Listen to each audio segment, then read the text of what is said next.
Kinh quá.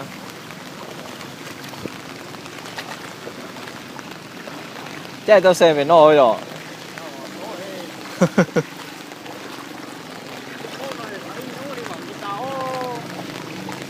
Đấy chỉ đẹp của tôi giòn chè thôi.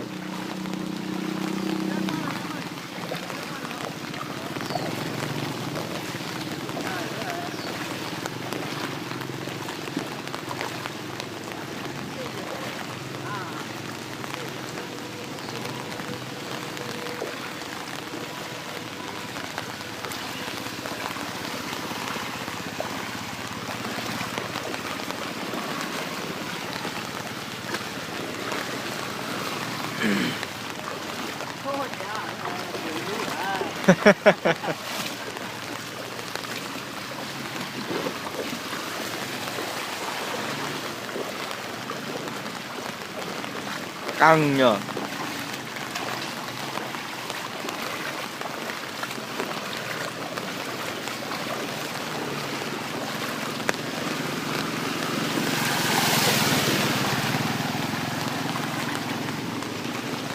Cái này độ sâu chắc cũng phải tầm 40 cm rồi đấy.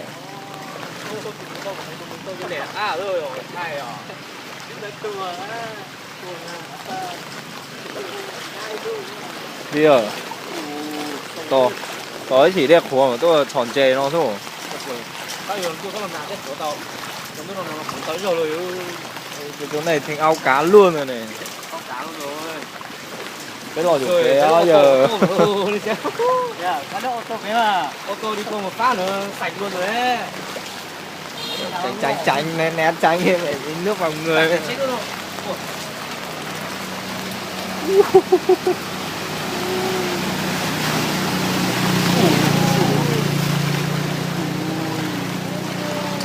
Kinh.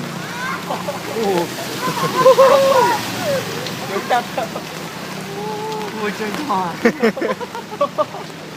Nếu chết cái này chơi ô cả bố nó.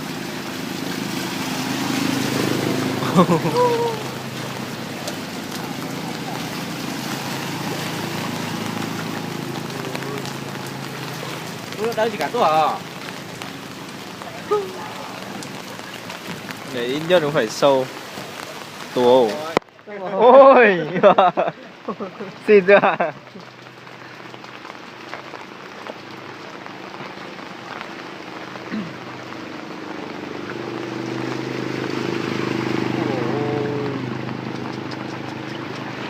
40 cm nhỉ, sâu thế nhỉ?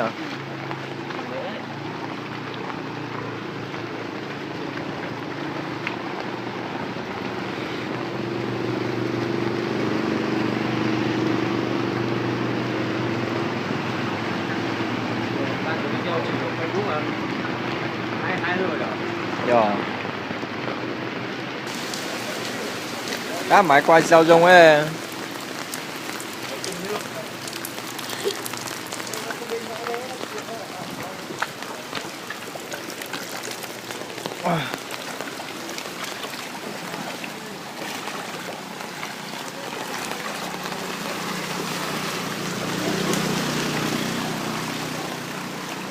Nó cho bán tải siêu có thêm một tàu rồi rồi.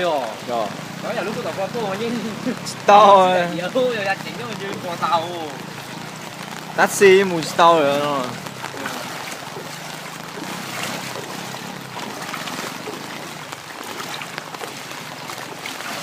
Thằng đâu là cái tên đục kéo gì nó ngon thì có lọt kéo. Ủa. Ôi rồi chào rồi. Nó muốn chạy trống gì ô. Gì? Nó muốn chạy trống ô. Lúc bạn như mua sữa rồi bạn. Nói nhưng mà phải ra cái này nó nói.